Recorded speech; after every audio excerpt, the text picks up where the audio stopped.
Please, everyone gather round. I've got an announcement to make. Down the trumpets. Listen closely. A long, long time ago was a girl. Hello, and welcome to Wimpy. We Improv makes podcasts for you. I'm your host, Jake Jabor. This is Season 2, Episode 3.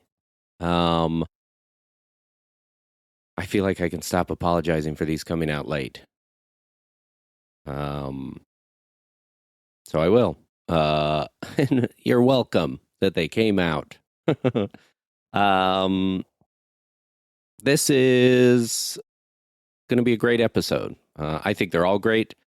I'm sure that I've said this on here or said it in interviews, but one of the unintended consequences of this was to really free me up mentally as a small business owner, sort of worrying about how I can stay competitive, how I can stay solvent and sustainable in a city with so much improv.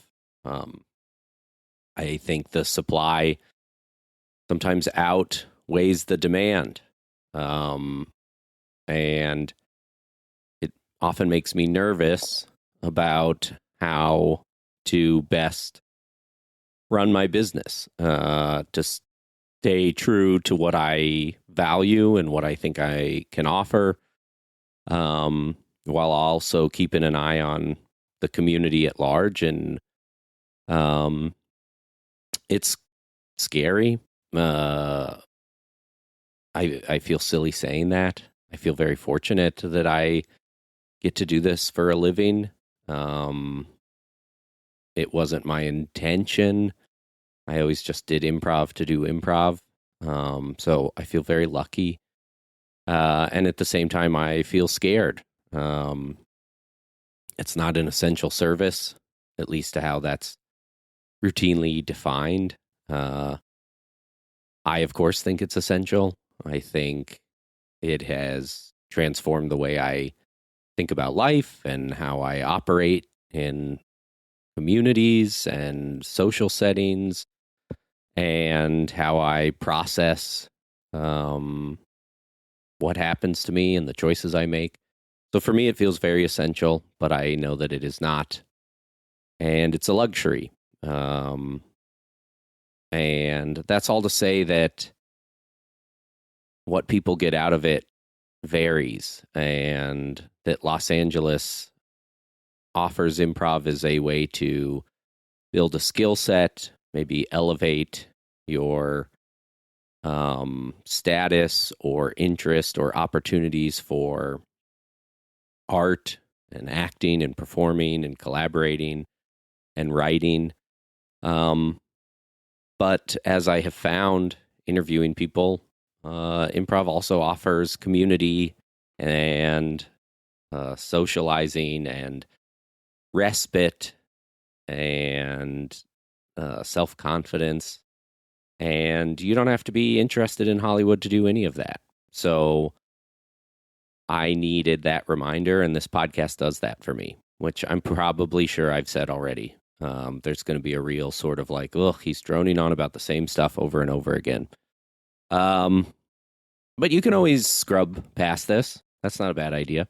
A couple things I want to mention before we get into the show.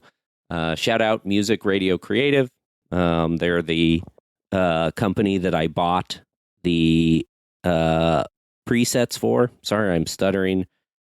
My cat Midge sat on my headphones, and now I am being pulled down to the floor. But we're going to get through this because I don't have a ton of time. So Music Radio Creative, a great company for audition presets. You don't know what you're doing, like I don't know what I'm doing. And the other thing is, I am on my Substack, jakejabor.substack.com. Gross little plug. Where you can find this podcast, but you wouldn't be looking for it if you were listening to it. I'm going to be trying something out. I have a very stupid idea for a feature, so stupid that I won't do it unless I feel some sort of responsibility to do it. So I'm going to write the feature using the curriculum and worksheets that I use for my 9-week feature class. Smidge biting the microphone. And I'm going to do it week by week on the Substack. So if you're a paid subscriber, you can get access to the worksheets, the templates, and follow along week by week. I won't really be able to give a ton of feedback. That's kind of what the class is for, is feedback, collaboration, one-on-one. This will just be, hey, if you want to write something silly, let's do it together. I'm going to start the first class on February 27th.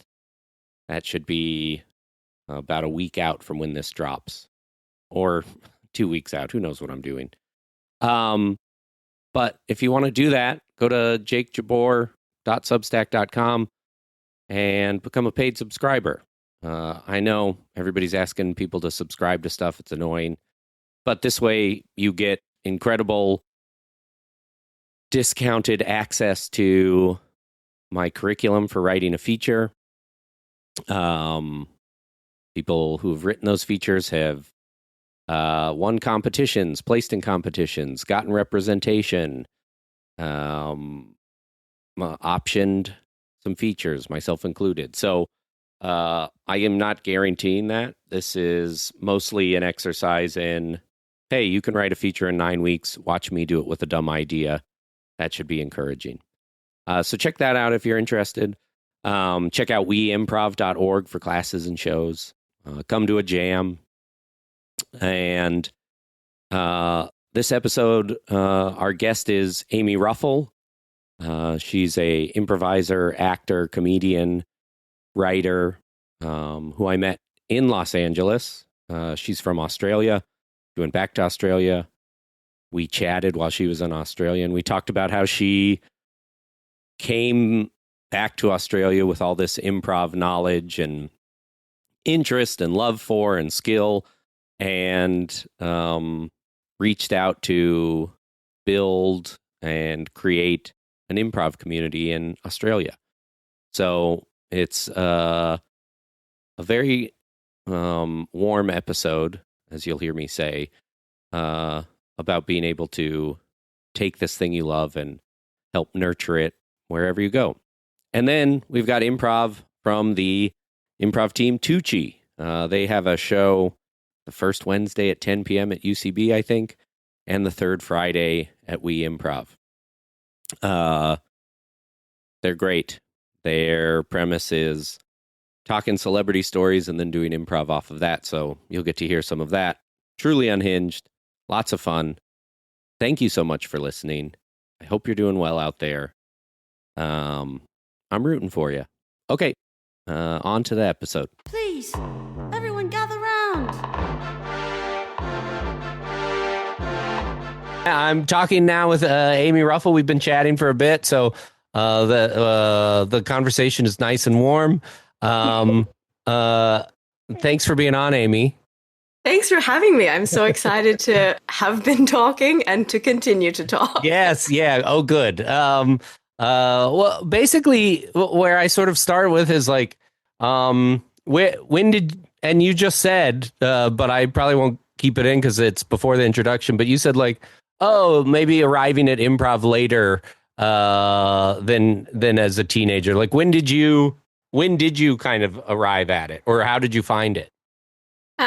So I feel a bit embarrassed now knowing how I feel about improv, how I did come to it, because it was a very like selfish, self-centered pursuit. But I moved to America from Australia when I was like, I think like 24-ish. And the visa I was on, I could only work as an actor. And so while I was auditioning for stuff, I was like, I need to do something with my time. Otherwise, I'm going to, lose my mind more than I was. It was still going, but just like a slower process if I at least had something to do. And I do think that acting classes are a bit of a scam. That's another podcast in itself, but I didn't want to do acting classes. Couldn't work in a cafe or whatever. So I was like, what can I do? And at the time I was reading Amy Poehler's book, and she mentioned the UCB Theatre. And selfishly at the time, I was like, well, I need to do auditions in American accents. And so if I do this improv class and do the whole thing in an American accent, then I'll know going into an audition, if they give me new sides in the room, I'll feel really confident that I can, do an American accent off the top of that. And so, yes, going in, didn't even think of it about comedy, hadn't joined any of those dots. Did my 101 first class with Casey Faye, and literally 30 minutes in, I was like, oh, this is going to change my whole life. I can't believe I've done anything else. And then absolutely kind of abandoned television acting for a long time and just went hard in on improv because I fell in love with it immediately. Well, I did not know that it went from Amy Poehler. So just by you were reading her book and she's like improv at the UCB, and you were like, oh, there's one in the town I'm in. Totally, happenstance. Yeah. How? I obviously was aware of Whose Line Is It Anyway, but in Australia, there's not a big improv or sketch scene. Comedy is very much stand-up focused. We have a yearly, worldwide festival, the Melbourne International Comedy Festival, and it's all stand-ups. Improvs can't, they're not eligible for the awards of the festival. That's how little they care about improv, right? So to me, comedy was stand-up. I just didn't even know what improv was. And then, just wanted to do the accent thing, and then found out that it was, just absolute bundle of joy, and kind of the antithesis of auditioning for stuff where it's very much you by yourself and your creativity is limited to, what's on the page, and then counter to this opposite experience where I could do anything, be anyone. No one was saying yes or no to whether I could tell stories. And that was so liberating and exciting. Wow. That's incredible. I love that. So yeah, when, I guess you kind of answered it as when you're in that 101 and you're like, oh, I think this is going to change my life. It was very much sort of that liberating feeling of kind of collaborating and sort of going off, not being on rails as much. Is that fair to say? I think so. And very much embracing childlike play, being just the silliest, most organic version of yourself. And I think this is, again, a bit more of a selfish thing, but I really appreciated that your creativity wasn't limited to the way you looked. Because a lot of acting is you look a certain way, so you can only play a certain type. And that's a reality of Hollywood, baby. We get it. Yeah. But I loved in improv that you could be a, dirty little rat boy, or you could be an older woman. You could be a pencil. You can be whatever. And I thought for people that have creative brains, that was so freeing. Yeah, I love that. That's something I try and sort of communicate at the top of workshops is let's try not to typecast. I think I if it's okay, I might steal dirty little rat boy and old woman and pencil. Because mine is usually my favorite three, yeah. Yeah, I'm usually anybody can play a doctor, but I should encourage them to play little rat boys. But it was also the thing of a group of people have agreed to come here and just embrace whatever happens and be supportive of each other. And again, coming from that acting side, when you're on set, you're obviously working as a team, but it is a pretty siloed, lonely existence when you're trying to book work. And so I was this is why we got into the game, because we like to play dress ups with our friends. Yeah. And so it was a chance to get to do that and have that community. That's so funny. I was talking with a group I was coaching, and they were a few of them are actors, and they were oh, I miss having coworkers. And they're on a Herald team, and two of them are on the same team, and they were in a scene, and they were on the same page about something, and everybody was I can't believe you were on the same page. And they're we see each other every day. And I was they're your coworkers. They are, which doesn't feel like a positive, your team members being coworkers. But I think when you get into acting or other creative pursuits, so many of them are kind of isolating at so many points of it. And improv is kind of can't be done without company. No, and it's certainly the most satisfying part about it is doing it with company. And like now the show that I currently do, my favorite thing is like, I know for an hour every week I get to go and like watch my friends and they make me laugh and try and make them laugh, and like how, you know, that kind of thing, it just becomes the highlight of your week. And yeah, when you're doing an acting job and you actually book it, you get that co-worker community, but all the time in between is so singular. And I don't think a lot of people that get into acting, that's not why they got into it, right? They got into it because they are interested in people and relationships between people and all of that kind of stuff. And that really gets stripped away until a gatekeeper allows you back in. Yeah. That's so well said. And so you are also in this unique position where you found yourself in a situation in which you moved to Los Angeles, discovered improv, and then moved back to Australia. So I feel like a lot of people, you and I are similar in that, like, I didn't really know about it before I came out here. But a lot of people find it in their hometown or their college town and then come to Los Angeles to seek it. But you have this experience where your first exposure was in Los Angeles. So what was it like coming back to Australia, and what's it like doing it on the show you're doing it now? Like, is there commonalities? What's the same? What's different? Great question. Originally, when I came back, it was the global pandemic. I don't know if you recall it. But, right. Yeah. That was, pardon me, the reason why I left LA. And at the time it was like, oh, just go home for 3 to 4 weeks and then come back. And then variously, I have not been back. And it's been, as you noted, this starting 5 years. 5 years. Yeah. Wow. I can't believe it's been 5 years. I know. I feel like you were just putting your bed frame up for a giveaway and I wasn't able to get it in time. And that was 5 years ago.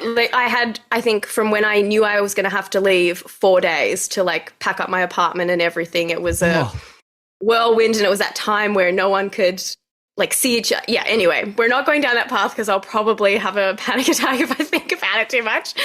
But yeah, so came back and there was no comedy at all, obviously, for some time. But it was very scary because the scene in LA, there may be like flaws to it and whatever, but it is very big and robust, and there are a lot of great little communities and theaters and stuff. And coming back here, there's like one school, and I was like, oh my gosh, yeah, that's really small. And one stage that you can perform on if you're at that school. And so immediately that was quite scary, because I was like, this has kind of become my whole thing and all I care about. What is my future like to be able to perform? Yeah. So it was very scary. And then also something that I was like, I'm passionate about this art form. I want that to change. I want there to be more than one stage where it's shown, so that it can get out to a larger audience. And so young people, like, that can have that chance to see it, where I didn't have that opportunity when I was younger. So it definitely became like, okay, the mission is now to build a show and find, I guess, like an audience for improv in. And that's not to say that like the school isn't good and like they're doing an amazing job and providing classes and all of that kind of stuff. But just when you go from the wealth of opportunity and experience in Los Angeles to then like narrow down to such a small little sample size, I was like, okay. So that was sort of my goal once theaters opened up and stuff, to try and get a show up. And so we have done that now. We're at a theater that traditionally only does stand-up, but they now have an alt comedy night, which is where our show is on at. And we have a weekly show. It's, going really well. And this is incredible. Yeah, the turnaround. I mean, it's taken like 4 years, but the theater really believes in it. We really believe in it. And I'm excited because more people, like, they'll still come to a show and at the end they'll be like, oh, it wasn't stand-up. And I'm like, I know. I tried to tell you, I said it's absolutely not going to be stand-up. But I think people just don't have that reference point here in the greater population. So it's been really interesting to see, I guess, that learning curve. So This is amazing. I did not know that you sort of like had that goal, and now you have a show. What did you were yeah, like you don't share as much or as little as you'd like, but like what was that like, sort of going like, oh, I want to bring more of this. Did you use a model from Los Angeles? How did you find people? Did you go to that school? Like, what? I mean, that's the Yeah. hardest part, right? Like moving back from LA, it was like, obviously I want to have my like creative outlet, this thing that I love, but more so it was like most of my friends are from an improv community. And coming back here, I hadn't lived in Melbourne for over 10 years. So I was like, I don't have friends. I don't have my people, let alone like a network to do like businessy kind of stuff. So it really was like starting from scratch. How do I even find the people that have common interests and like love improv? And so it was a lot of like sending, really, if I looked back, crazy pandemic emails of like, oh, hello, like, what do you do improv? Like, just reaching out to, thankfully, so many kind people that like pointed me in the right direction, linked me up with a theater, and the theater linked me up with like the one improv person, and that person met with me and then said, come and guest on the show. And now I have not left and have been working on this show with them for 3 years now. Oh my God. Like all these little steps of kindness that led me down the path. And then like we've been able to keep growing this thing. But we're also lucky because there's like a somewhat improv-y TV show in Australia called Thank God You're Here. And that it was on back in like 2006 to 2009, really successful in this country. So that's, I guess, people's touchstone to improv here. But yeah, went off the air for 15 years and then came back last year. And I've got to be part of like the rebirth of that show. And so that, in conjunction with doing the live show, has been like a really, I guess, lucky situation that now that it's on TV again, it's like that's people's doorway into like, what is this weird like make 'em ups they're doing? And then you can be like, well, if you like this, here's a live version. So like those two things together have helped, I guess, bring a bit of like momentum towards people's interest in improv. Wow. So is that just a coincidence that show came back around the time that you were sort of like putting, like, what was there an overlap? Because it sounds like the community is small. Was there sort of people, was it kind of like snowballing a little bit, or was that a coincidence, or how did that happen? Yeah, I think they had planned to bring it back 2020, and then because of the pandemic, things got pushed. And then in 2023, the like director came and saw improv shows and scouted people from that to then cast on the show. So it was just really lucky that, because if the show had gone in 2020, I wouldn't have been there, wouldn't have been a part of it. But because it got pushed, and then we had our show up at that point, you know, someone was in the audience and was able to see us and then book us for the TV show. That rules. That is so cool, right? Amy. Like, what a great way to cast people rather than like an audition where no one's ever their best. Like, I really respect that they went to improv spaces and picked people that actually, you know, do the art form. It's what you dream would happen and never does. Yeah. I mean, so much of talking to people is like, I've started, I need to credit, I think Cullen from Austin, I don't think, it was Cullen from Austin, was helping me land on a term of like cross-pollinating. And it's like hearing that that's happening in where you're at is so encouraging to me, because, you know, improv, like you said, you're on an alternative comedy night, and like improv, I think even when it gets popular, is so rooted in being alternative. And sometimes I think we get caught up in what I call like a feedback loop up here of like, well, this is how we do it. This is what we've always done. This is the forms that have always been done. And it's like, oh, wouldn't it be magical if we treated it a little bit more like scouting with sports, where now that there are all these theaters and all these shows that you could send someone to sort of watch people in their element instead of in like a cold audition room and see them play and perform and go like, oh, that's kind of like what we want to capture and put up so other people can see. I think that there's a real gap right now between like the stages that people are the stages people know about and where improv is sort of like at its most lively or at its most sort of like group-minded connectedness, and trying to bridge that a little bit more to say, like, I've always said as a coach and a teacher, like, the best improv I generally see is in people's living rooms where people feel like they're most free.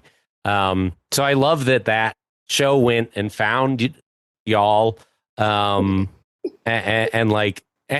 your story is like such a yes and story of like, oh, I'm looking for somebody to do improv with.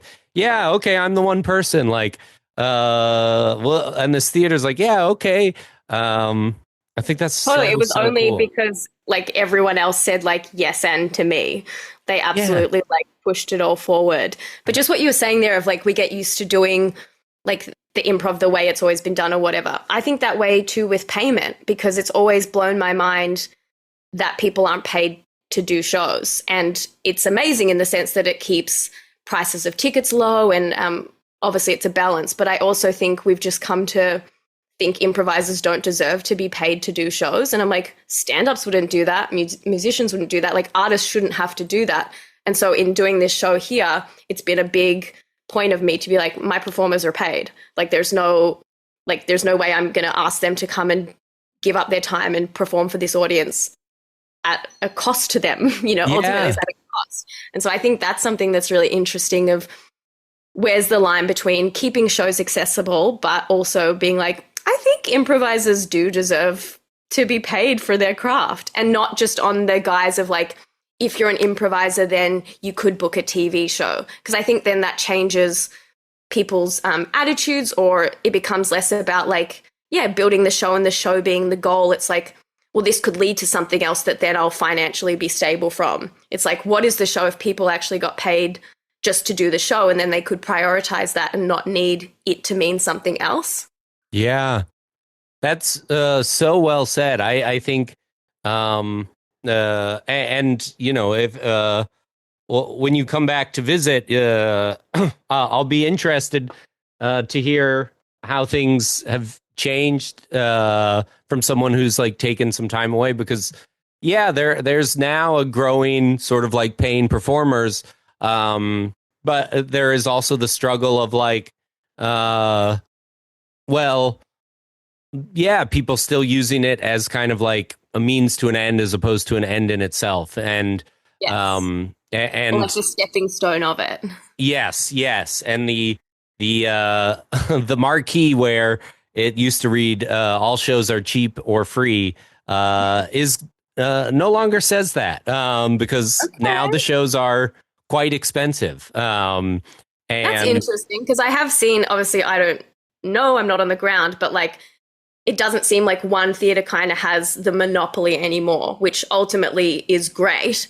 And like other venues are popping up and people are doing their own shows. So hopefully that means that people can have a bit more like autonomy over the process, and it's not, one institution kind of dominating. Yeah. And that's, I think like, that's my hope, is that it can be, because it's not, improv is not something that requires a certain landscape or geography or materials, or it's like you just need a room to do it in. There is no overhead, there is no whatever, and it's like you don't have to have a degree in something, you don't have to have experience with whatever. It's like life experience is enough to sort of like give you the everything you need, and then a little bit of structure to sort of play around, and then you can make it what you want to make it. And it's so I love this, your story and how it worked out, and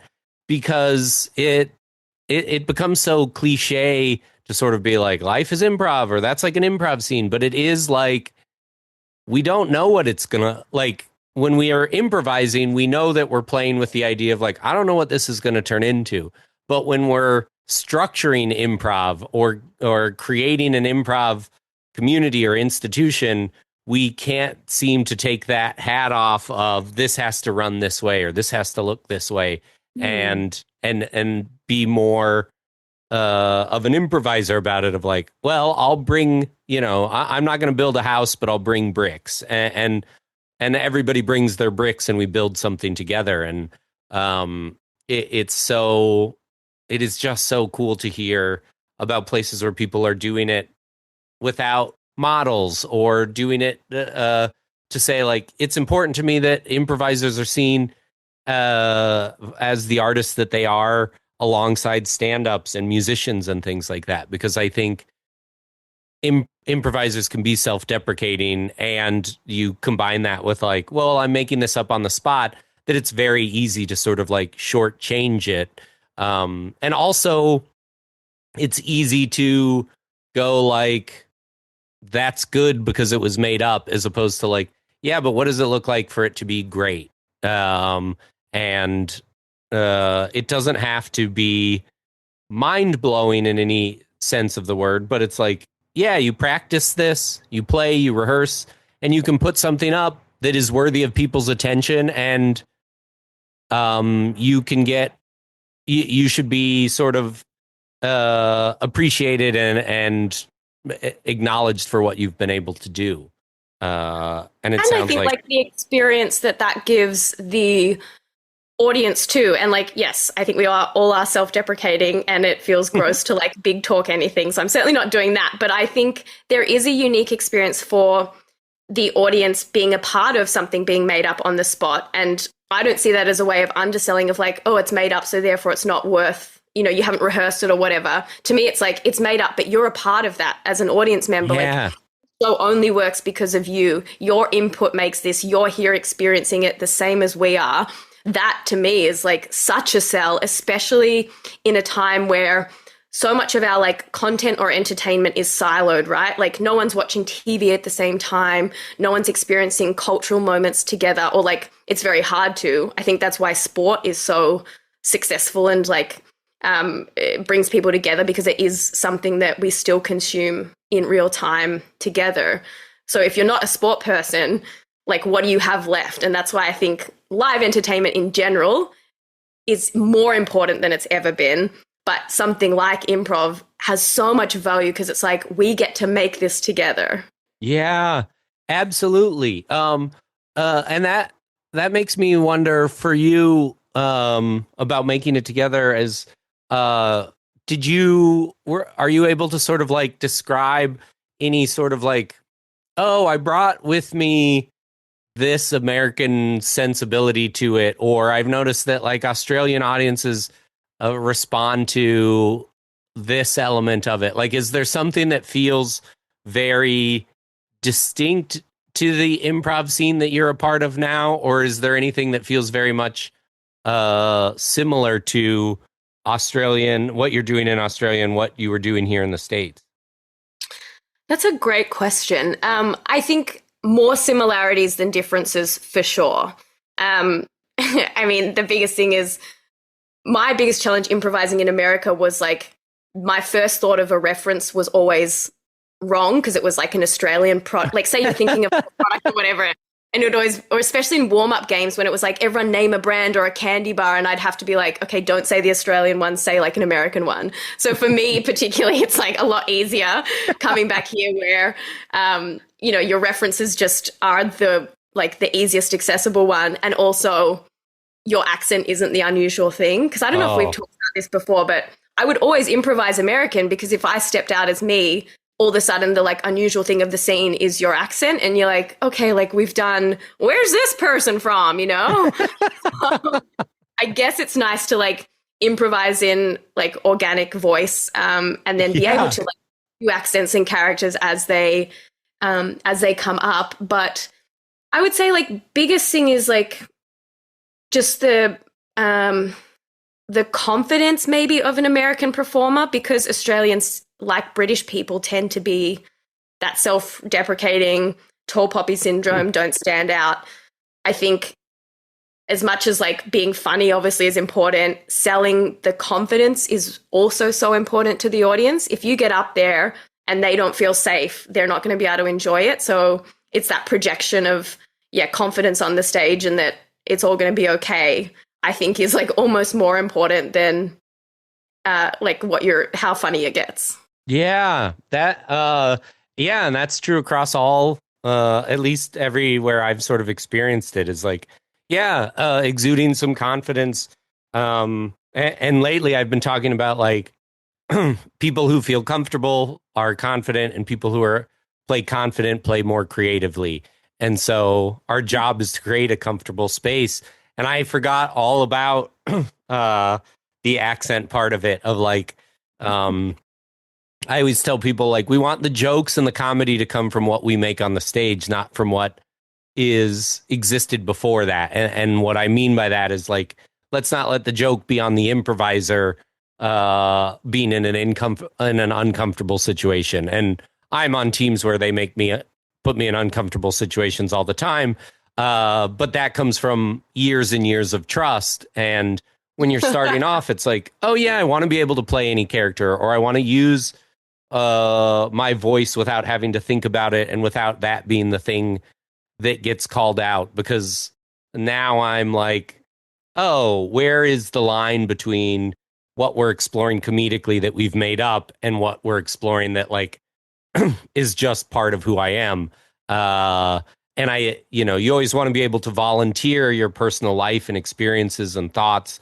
But you also want to be able to play anybody and anything. And I think to be able to do that, you have to feel comfortable in the space to do it. And I think that's also come with like now having done shows here for like, 3 years or something, having had a lot more like stage time and experience, I feel a lot more comfortable and confident as an improviser. And so I think if I came back to the States and did a show fully Australian, I think if it kept coming up, I would be in a bit better position to be like, divert from that, right? Because I'd just be like, that's not the funny thing. Let's get back to like whatever the initiation was. But when it was in a classroom environment, and this is some of my first ever reps, that's when you're not at a place where you feel confident and therefore creatively free to like stand up to, or not stand up, that's like wrong, but move away from that. You're like, okay, I guess my accent is crazy. Yeah, absolutely. So you kind of like, you definitely left Los Angeles at the height of improv. I think the community is thriving in a way that it wasn't in 2020, but is also, the bubble has burst on it a little bit. And so going from like, kind of the peak of its influence in a community to its sort of like seedling and growing that seedling, did you find yourself recognizing things that maybe newer improvisers or earlier improvisers were doing that you were like, oh, I remember doing that? Or did you find yourself like, I guess like, how did you, one of the challenges I have when I teach is like making sure that I get everybody on the same level. And so did you feel any of that of like, they're doing stuff that like, their first swings at this or something that like feels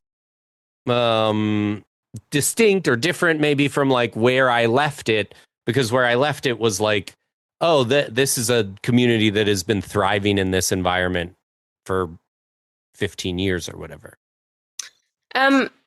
Great question. I think because kind of a year of no live shows had passed, it really did like wipe the slate a bit clean. Like if I'd gone from like performing, in Los Angeles one day and then straight away being in Australia, I think I would have been like, what? But I was just so grateful to like be in a room with people, talk to other people that like know about comedy and all of that. So it really like blurred the lines. But our show, the format of it is there's like our main ensemble who are all like seasoned improvisers.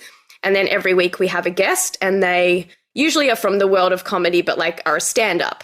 And so quite often have never improvised before. But the principle of the show is like funny people will be funny, and it's our job to like support them and make them have a really good time and, you know, look really good out there.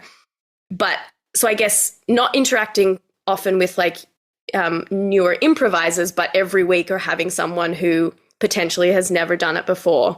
And so we literally have 20 minutes before the show to like try and do a couple of like warm-ups and things like that. So I guess we have the chance to see people that are not in the comfortable space, like what their first impulse might be. But more often than not, like if you like help someone feel confident, like they're able to be creative. And our point really is always proven of like, yeah, funny people will be funny no matter what.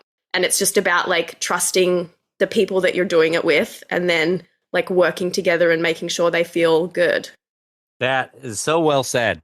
I couldn't agree more with that. I as I asked that question, I was like, oh, this is putting you in a bit of a position, but I was very confident that you were going to have some insight in it. Well, I don't know about insight, but I filled a couple of minutes, so that's something. Definitely insight. I think like, you know, people are always, I think there's a little bit of like, oh, where do I start? And this and that. And it's like, you can start. I tell people they can start wherever. Like the important thing is that they feel comfortable. So, and like not thinking about the end game or the performance element, I would say like the biggest thing that improv like has done for me or means to me has like given me incredible like friendships and people to play with and like be creative with. And it's like the doing a show or having an audience, selling tickets, all of that stuff like kind of feels irrelevant. It's like on the day you get to connect with people, you get to make like try and make people laugh and like you laugh as well. Like keeping the goal a bit smaller when you're starting of just like, I'm going to try and, you know, have fun with a group of people and try and like loosen up and, you know, be free in my creativity and my thinking, and the rest will come. Like, it's not even thinking about being funny at that point. It's just like, how can I like be my truest self and connect with other people? And then we'll see what happens from there. Definitely. I tell people all the time, like, you know, when you start off, you're kind of like at a party and you're trying to like read the room and get a sense of like, oh, what do people like? What about myself can I bring to this? How can I find my way in? And be a part of this, and also make sure that I'm being myself in this area. And it's like, everybody does that. You do it when you get a new job, you like, and the beautiful thing about improv is that there are no stakes. So it's like people have to get new jobs or move or meet their partner's family or whatever. And it's like, that is nerve wracking. And people do that all the time. And it's like, improv is that, except it doesn't matter. You can shit the bed in any scene or play characters who are overly confident or idiots or little rat boys or whatever, and it will be received in a way that's like, this is fun, because like it's all made up. At the end of the day, the purpose of this is to make it up and to have fun with it. And I think also being kind with yourself of like, that is a scary thing, because we can all say like it doesn't matter and who cares and there are no stakes. But the reality is like for most people, you're going to be nervous like doing a new thing or meeting a new group of people, regardless of whether there's improv on the table or not. I truly think like the people that like, I guess, make the most successful careers out of this are just the people that are confident to say their thought out loud. Like that's the difference between, there are so many funny people, but it is scary putting yourself out there and making a choice. And it really is like, if you're confident to make a choice, you're going to be okay. But know that it probably will take a bit of time. Like I was so scared for, you know, every single level of classes, because you just don't have like the confidence and the reps on the board. And once you get out of your own way, it becomes easy. So it's like, it doesn't matter, but also it's okay if it feels like it does, and you'll get through it. It just takes time. I love that. Yeah. It's okay if it does, and you will get through it. The last thing I wanted to ask you is there anything about improv or a specific like tip or not a tip, but like I feel like every couple of months I'm like fixated on a new idea about improv, and there's something that's sort of like holding my attention and holding my focus. And is it, whether it's like, oh, the job of the voice of reason is just to like pitch the ball, or if you see something that's funny, you just come on and do the same thing. Like, is there anything about improv that's holding your attention right now? Anything that like a aha moment or a nugget or anything that you're just thinking about? Oh my gosh. That's so terrifying. That's such a huge question. Sorry, you can you can say yes and. I've had people say yes anding. Or just like hang up immediately and do the biggest no ever. Yeah. You could do a hard no, a nice subversion. That's fun too. No, I think I've been recently just like, well, I don't know. I'm sure I've been listening to the Yes Also podcast. Oh yeah. Actually, terrible to mention another improv podcast. No. We love Yes Also. Yes. And I'll hear little tidbits and I'll be like, oh my God, I can't believe I'm not thinking about this at all. And it's that weighing up of like, am I forgetting these foundational principles? Because you can get very like comfy and complacent, especially when like we don't have a coach here. And so I do think that like, sometimes you can just rest on, well, we know each other and our relationships and it's really like easy. Or are you at a point where those foundational things of like, having an emotional point of view and that kind of stuff, you don't realize you're doing it because it's just sort of naturally happening at that point. Mm-hmm. So I've sort of been, I guess, reflecting on a lot of just your basic core principles. But yeah, like trying to lead with a strong emotional choice is something that came up on an episode that I was listening, and I was like, that's great if you have only a half idea and you're not stepping out with like a fully formed premise. And it's like, okay, but if I have that and I have this really, strong perspective, I think that can really help, to get a scene going. Yeah, that's an excellent one. I have been talking about like you have 4 tools to build your scene, and it's physicality, it's action, it's emotion, and it's verbalizing. And often we bring one. And it's like, if you bring 2, you can build a scene with 1. But if you bring 2, and it's like bring emotion, now you're working with 2 tools because you're verbalizing. That one's usually always there, and now you're emoting, and it's like suddenly your idea went from feeling like to like this works, and it works because you have more tools. You're not building a house with just a hammer. You have a hammer and a saw. I don't know. I guess I don't know tools that well. No, those are 2 good tools. Yeah. Yeah, those are 2 tools. Thank you. Yeah. So I thought that was great. Amy, anything you want to like promote or plug or tell anybody to check out? Yeah, for all the Australian listeners, for sure, come to our show. Yes. It's Wednesday nights, 8 p.m. AEST time, which for you would be 9, 10, 11, 12, 1, 2 a.m. Okay. So it's a really, really easy commute and time zone. But there's the show that I work on, which is improv adjacent. It's for sure not traditional improv, but it is an improvised sketch show. Is called Thank God You're Here. People can access that if they Google it and have a VPN if they're not in Australia. Great.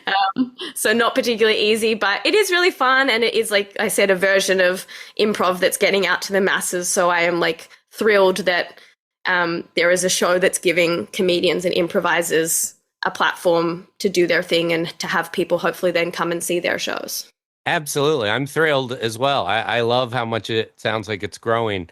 Wait, what's the name of the place that your show is at? So the theatre's called Comedy Republic. It's in Melbourne, Australia. It's an amazing theatre that supports alt comedy, so we love them very much. And hopefully we'll be able to get you out to come and do some shows with us. That would be so amazing. That would be incredible. Don't tempt me. There's a bunch of 16-year-old Australians who I can where was this joke going? Without the context of the conversation we've had, you look really bad in this. I taught some acting students. Yeah, high sure, school mate, acting sure. students. Yeah. And even if that is true, but it doesn't make me being like, and I'm coming to Australia any better. For my 16-year-old boys. Yes. But Yeah, in hindsight, I'll come to America. I think that's safer for everybody. Okay, yeah, that sounds like a plan. It sounds like I've already red flagged my passport. Amy, I can't thank you enough. It was so nice to catch up, and you are such a delight to talk to, as always.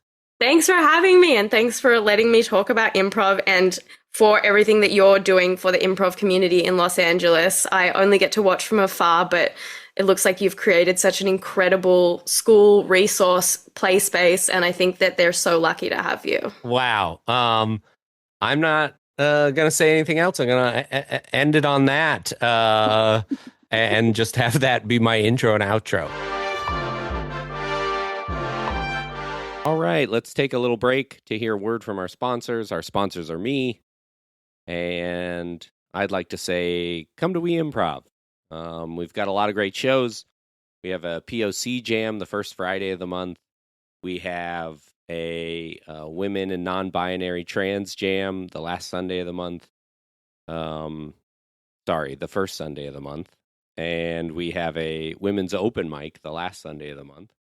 We have 2 prov shows the second Sunday of the month. We have Mono Scene Night the first and third Thursdays. And then our weekly shows are Wednesday at 8, Friday at 7 and 8, and Saturday at 6, 7, and 8. They're all free. Come hang out. 6075 Franklin Avenue. We're in the basement on the east side of the building. We have our own stairs. We used to have a ramp, but it got stolen last week, if you can believe it. Somebody stole a ramp.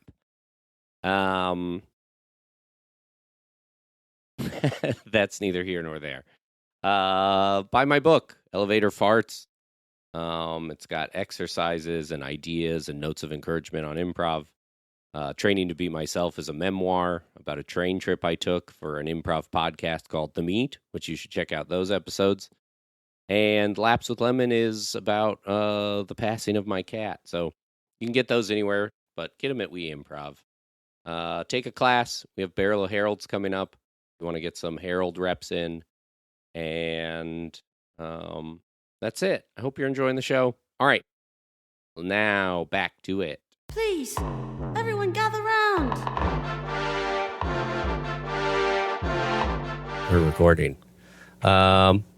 Hi, hopefully I've figured this out by now. On this episode, instead of a musical guest, like every episode, I have an improv team. Hello. Can I get that again from you? Hello. Great, thank you. Do you want to introduce yourself? I am Tucci. I'm Anisha, part of Tucci. Yeah, I have the improv group. I stumbled over group. Improv team Tucci. They can be seen second Sunday? First Sunday. You want to introduce yourself? Let's go this way. Jane? We're Tucci, and we perform the first Sundays at UCB That's right. and at other venues around town, including We Improv. That's right. Yes. Yeah, we should have gone in a circle, but I was just doing it based on who spoke up. Popcorn. You meant like our names? Yeah. Oh, sorry. I'm Casey. Hi, Casey. I'm Jane. Hi, Jane. I'm Brandon. Hi, Brandon. I'm Alan. Hi, Alan. I'm Bogart. Hi, Bogart. I'm Anisha. Hi, Anisha. And I'm Joe. Hi, Joe. Thanks for doing this. How long have you all been a team? Do you know that? 25 months. 25 months. Is that true? I don't know. Yeah, It's kind of a guess. we're right Kind around of a 2 guess. years. That's probably close, yeah. Okay. I was great. thinking about that yesterday. And I was like, wow, 2 years. 2 years with my best friends. What have you done as a team outside of improvise? To a Dodgers game for Bogart's birthday. It was great. Okay. Yeah, we done great. that. Pasta night. Oh yeah, pasta. Oh yeah, night. pasta night was a big one.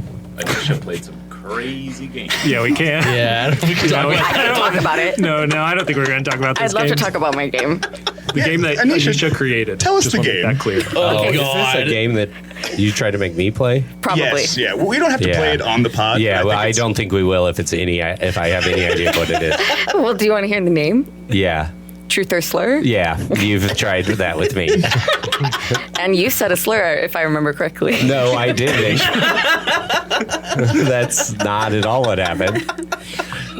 We have a really big Vegas trip planned. Oh, really?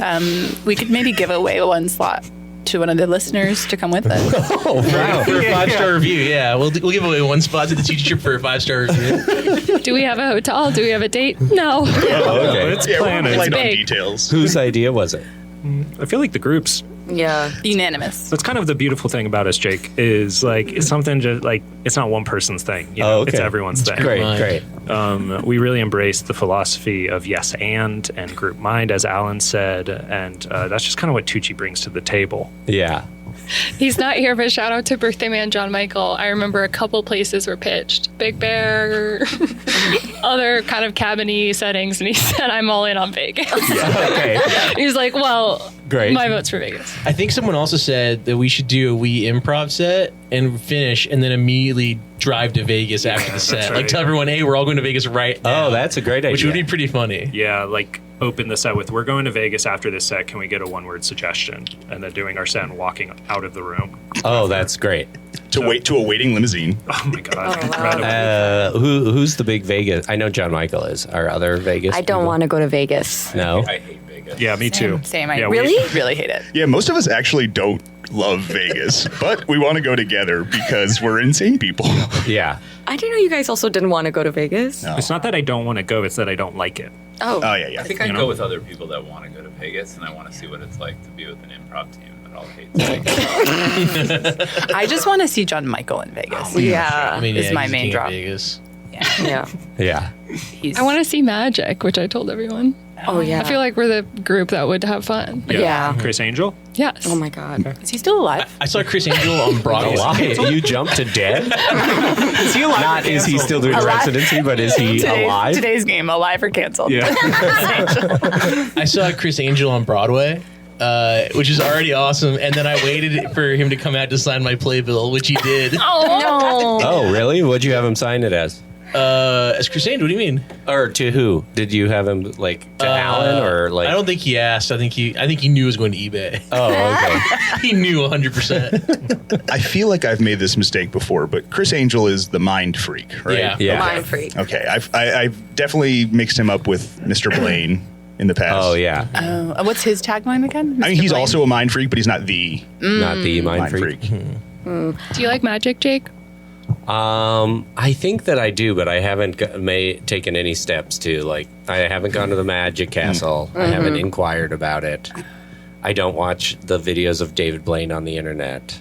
Oh, my God. I went to Magic Camp for 3 years. 3 years. 3 summers I real? went to Magic Camp, yeah. Recently? No.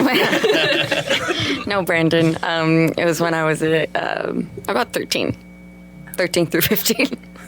So I guess I was pretty old. Is that like a required summer school you had to go to? No, it was YMCA. And Like MCA Magic School. There's something so strange about that. That is weird. I thought it was Hogwarts. no, it was a summer camp. It was a summer Was camp. that like you didn't have a babysitter and your mom was working, so you had to go, or did you want to go? Yeah, I was a latchkey, so I had to find something to do. Okay. Should I get closer? Yeah. Okay. And we learned a lot of cards and then ball and cups. It was just cards and ball and cups. That was it. You went back two went more back. times. For 3 years. I'm not sure. My parents paid for it. Why would I? They don't Oh, have a trust lot of- fund. Okay, yeah, for the YMCA summer camp. I would pay money to see you do ball and cup trips right now. I can do a really good 3 cup and mix them up. And we're in the balls in one of the cups and you mix them up and then one person guesses where the ball is in which cup. Wait, so Yeah. the whole thing they taught you is to just put the ball in the cup and shuffle it around. Shuffle it around. And have someone guess. Yeah. What's the magic in that? Let's hope they don't guess right. But like you wait, so when they do that, it's like really easy at like sporting games when they do it. But like when you do it like in a way that people can't tell.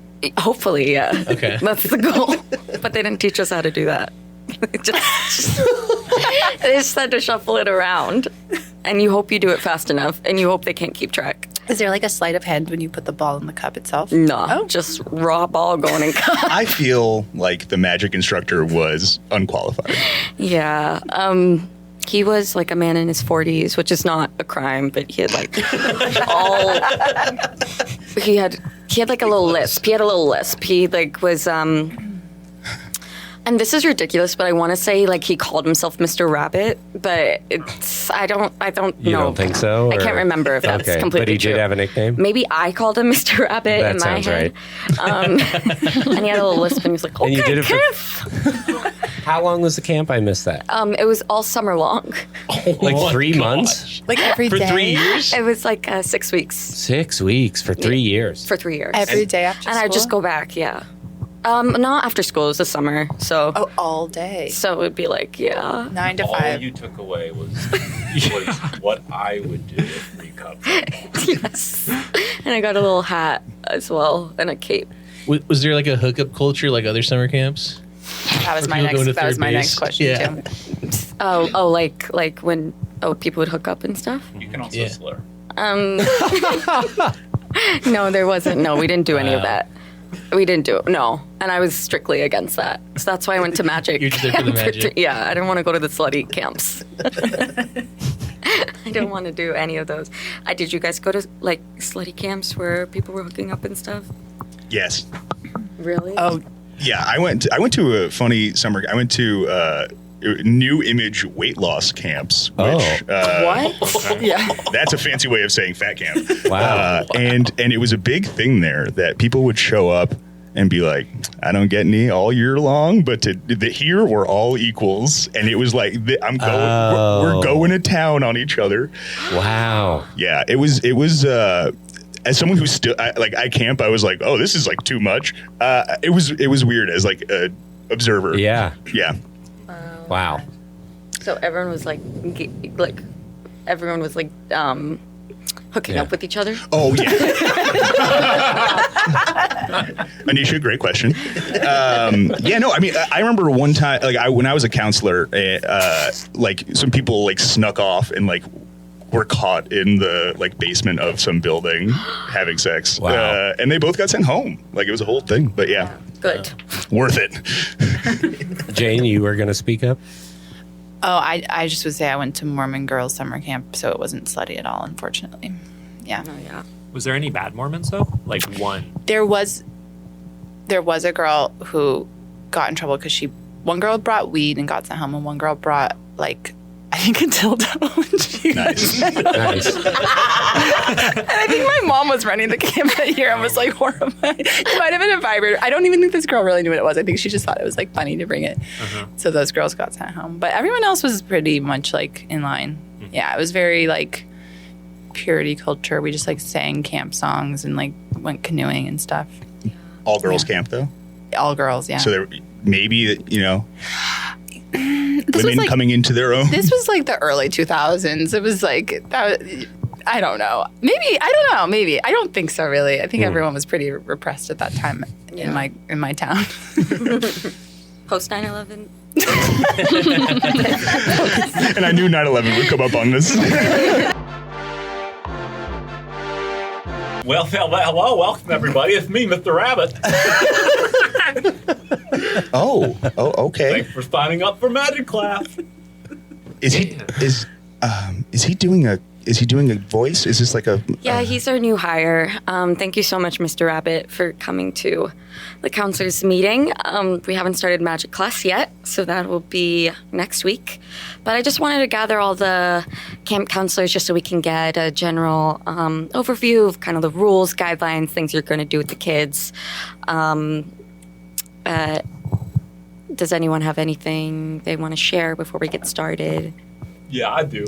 I just thought that we were going to dive right into magic, so I didn't even call a real estate agent or anything. I just came right to town, and I don't have anywhere to live.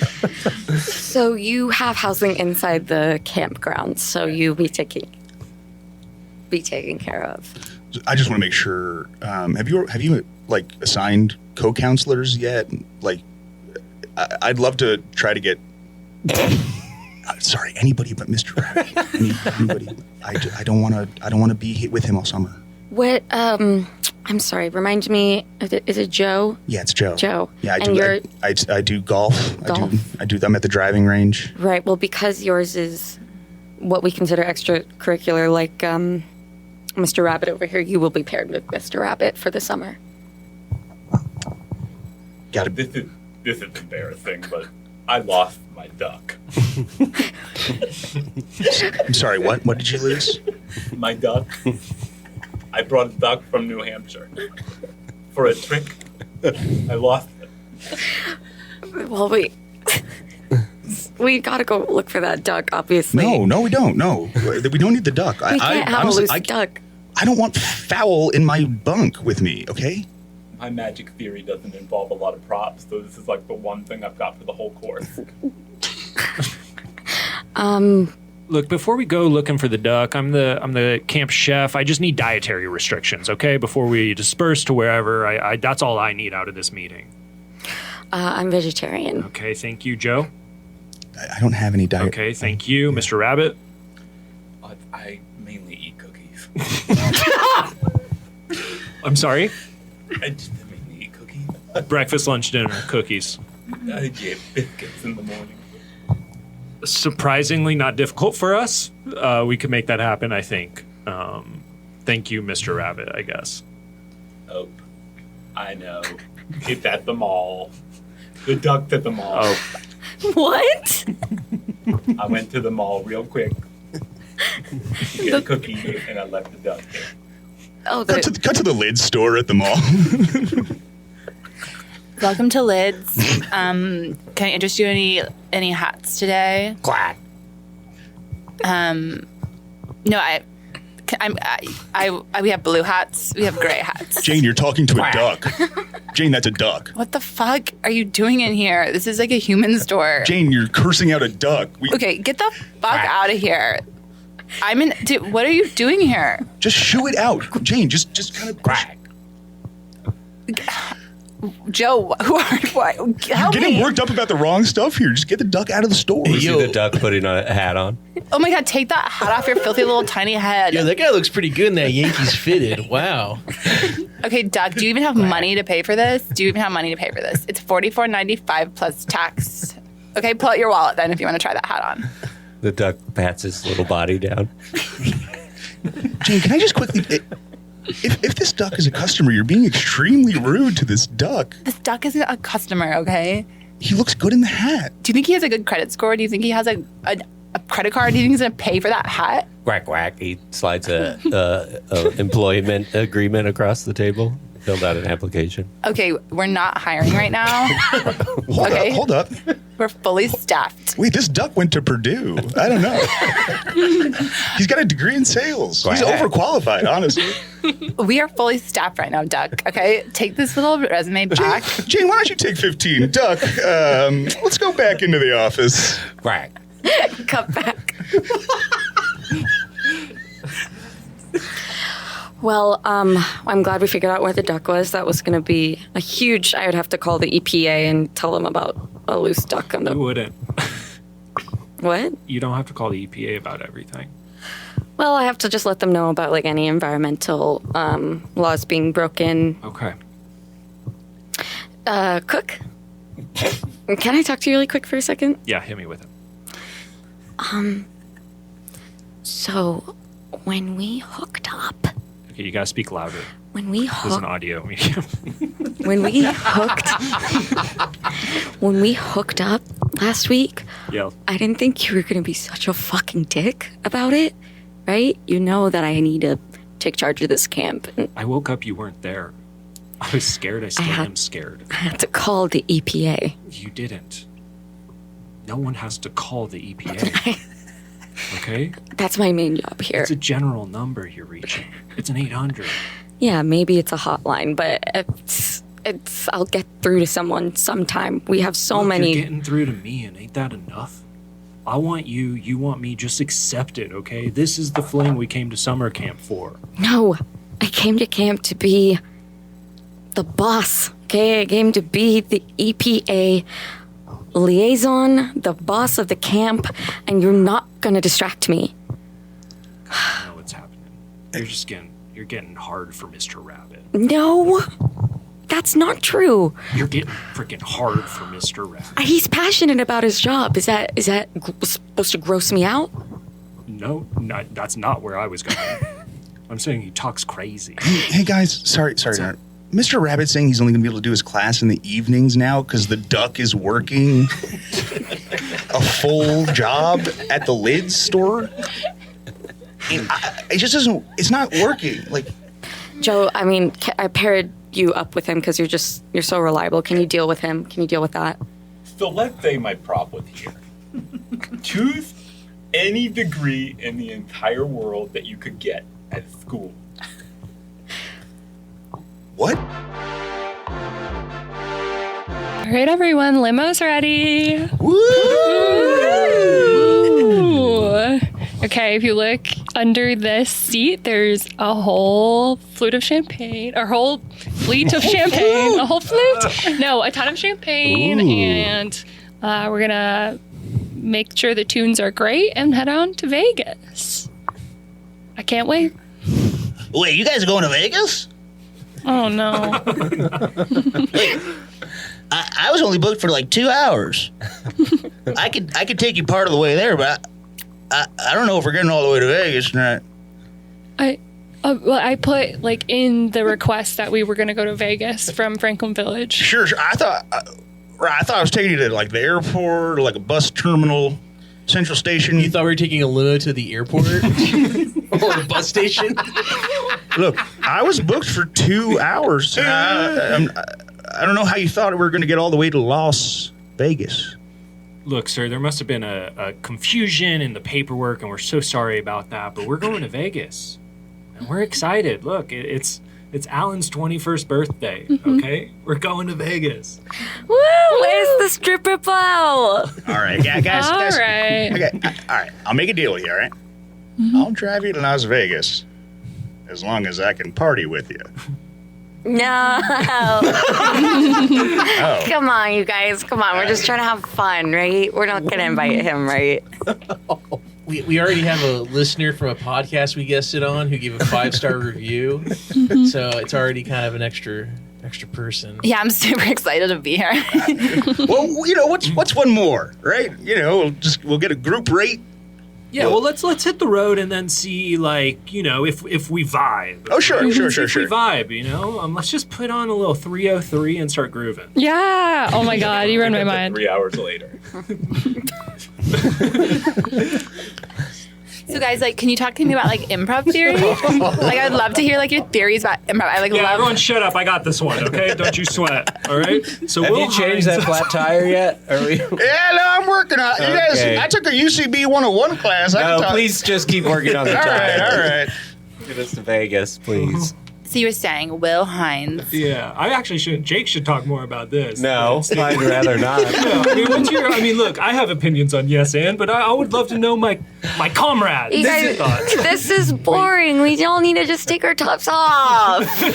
You suggested that 2 hours ago, and you're the only one sitting there with your top off. Yeah. Your nipples are chafed at this point. It's really It's just really dry in the desert, Nisha. Well, did anyone bring a bomb? I've got bomb. Oh, I don't want bomb from him. I got bomb. Okay, I got bomb. Okay. I don't think that we need to be as explicit about the who, what, where if we're all on the same page. Yeah, no, I agree with that. Based on, yeah, I agree with that one. God, this Nevada heat is killing me. Are you even trying to fix that tire? Yeah.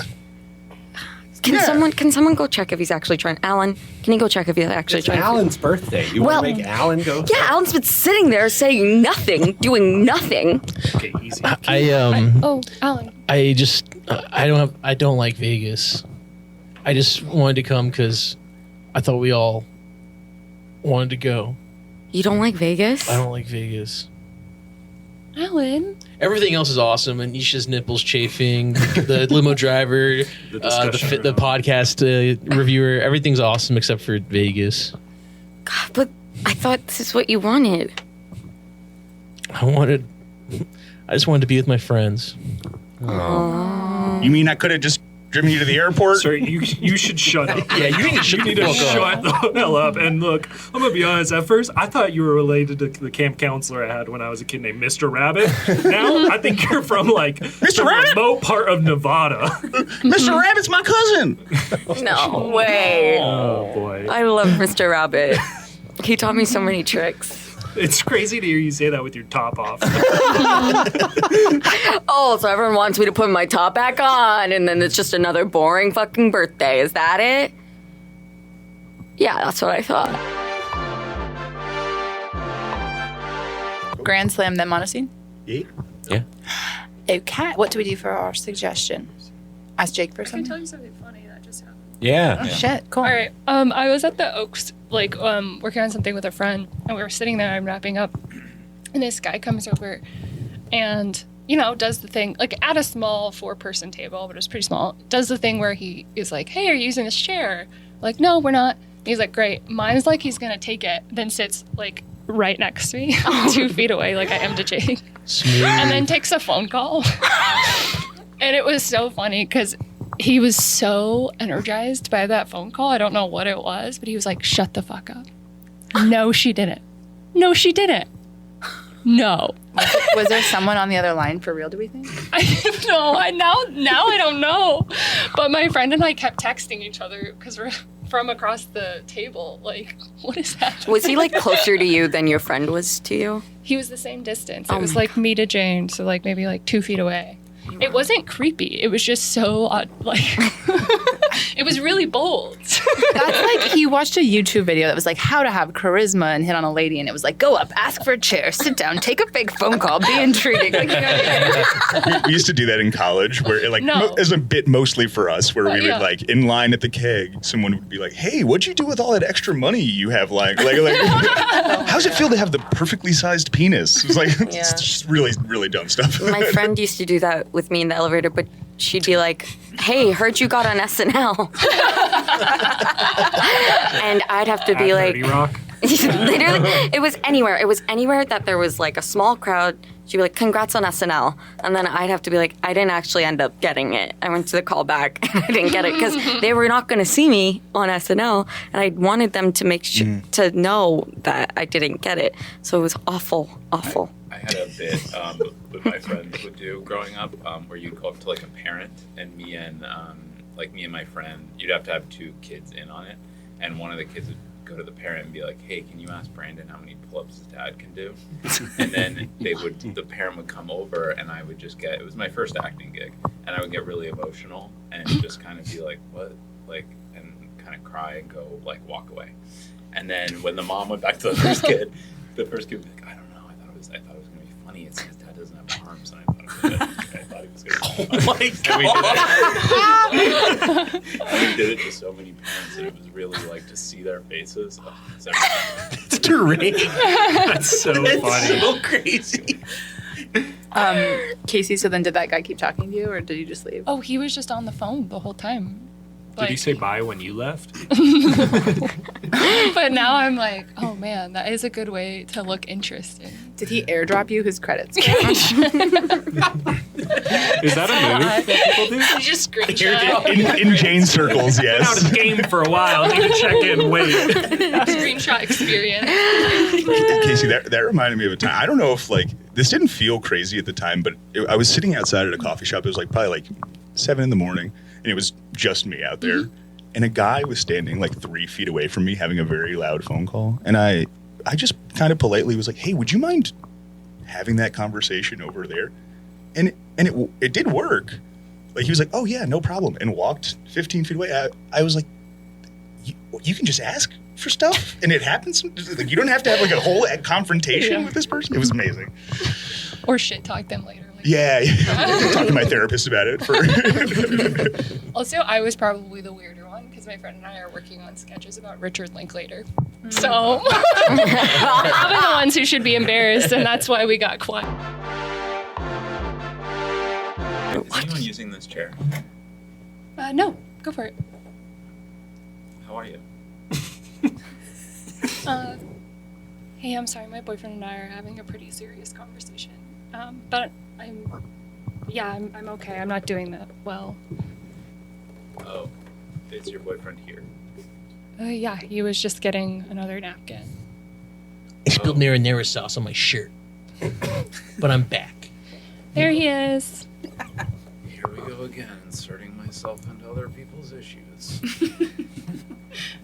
Hi, folks. Can I get you anything to get started? We have waters, we have sodas. Yeah, we'll just have 3 sodas. That guy's not with us.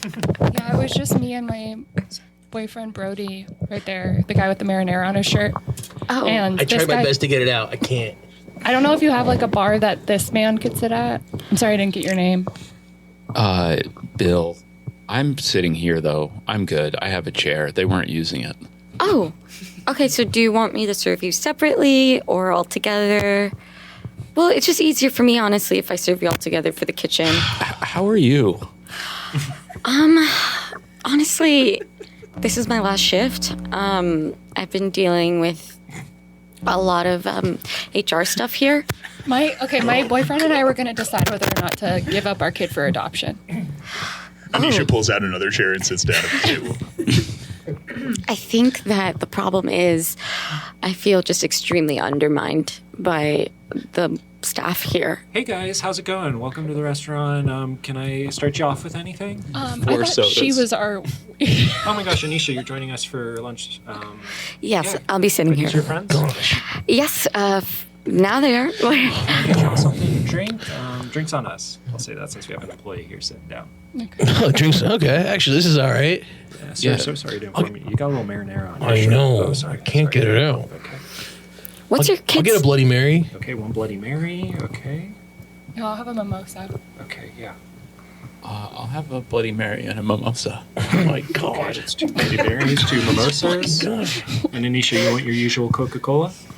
Yeah, fine. I mean, I could have wanted a mimosa as well, or a Bloody Mary. I just want you to know that. Okay. Hey, before you leave, Yeah, what's up? how are you? Gosh, what a question. Oh my God. Today, I just... What?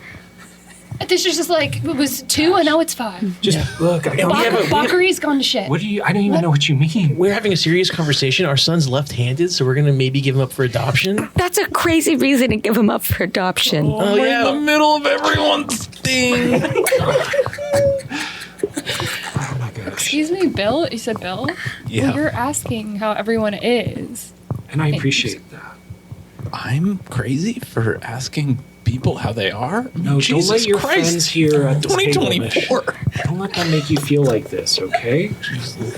All right? Don't let them do that to you. I've been putting up with their shit for the last 3 minutes. Look, putting up with their shit, yeah. And you're the brave one here, asking people how they are, supporting friends as they give up their son for adoption potentially. That's bold of you. He's not our friend. He's just a guy. I'm not your friend, but you gave up that information to me that quickly as a stranger. Yeah, because you're. Fuck. I guess we're friends now. Hey, Alright, shit. excuse me, ma'am, dating marinara shirt man. Yeah. How I are- have a name. Okay, how His are name. you? It has a name. It's Eternity. Your name's Eternity? Yeah. Eternity. Eternity? Eternity. Get her name right. It's Eternity. It's Eternity. Eternity. Say it right. I'm so sorry, Eternity. How? You know what? I'm just gonna go get those 2 mimosas, 2 Bloody Marys, 1 Coca-Cola. Actually, can I change mine to half Coke, half Bloody Mary? yeah, God damn it. yeah, yeah. I'll be back with those. Sorry. Thanks. Well, Brody, just like, how many pictures in the major leagues are left-handed? Like, there's a lot of southpaws, but you gotta throw 100. I don't think he can get there. Hey, Thank you so much. It's like such a thoughtful gift. You know, I love working out and like that's something that's like really important to me. But now that I live with my parents, I can't have all of these pull-up bars in the house. Okay.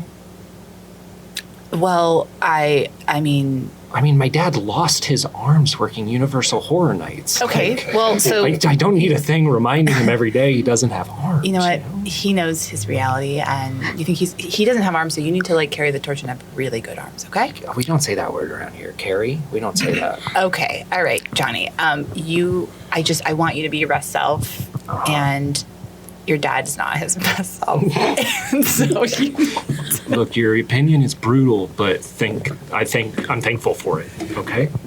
Yeah. Listen, I got you these gifts Yeah. because I want my boyfriend to be jacked. Okay? Okay. Heard. And I've told you that since the day I met you, Yes. and I Yes, don't heard. apologize for what I want. Okay? No, you don't.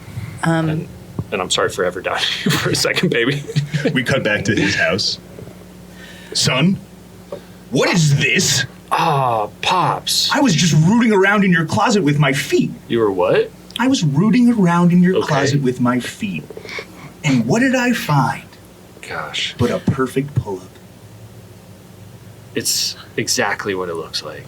Look, it's 4 pull-ups, and I gotta do pull-ups or Jane's gonna leave me again. Are you not proud of your armless father? No, wait. Do I shame you? I have 2 people in my life who are so important but make everything about themselves, okay? I am just trying to get by. Ring, ring, ring. 1 second. Hello. Hi. I had made a reservation for a spa day, and I thought you were going to come with me and watch. What? Watch your spot, babe. What? This wasn't on the calendar. You know that means a lot to me. You know I want to feel seen in my relationship. Why are you at home with your freaking dad? Cut to girls chat. Okay. Girl. Dumping. Lucky to watch you at the spa. Thank you. Yeah, dumping. I know, right? Like, I got in a freaking seaweed wrap. I looked hot in that freaking thing, and there's no one there to see it. You have to. You have to dump him. Thank you, you guys. Thank you. I've been feeling this for like so long, and it just feels so good to like know that you think it too. Melanie, do you need some water? Melanie, you okay? Girl! Here, have this. We cut to Dad's chat. Yeah, no, I'm really torn up about it. Dump him. Yeah, dump your son. Just dump my son. He's a southpaw. Dump him. He's got 2 working. He helps me eat my soup, okay? Dude, how did that even happen at Halloween Horror Nights? You never told us. I thought they were fake chainsaws, and I was juggling them, and Oh my I God. did it a second time, which was the real mistake. Cut to the dad and his wife in bed at night. You have to fucking drop the charade of having no arms, honey, okay? I'm sorry, what? You have to stop doing this. It's not a funny joke.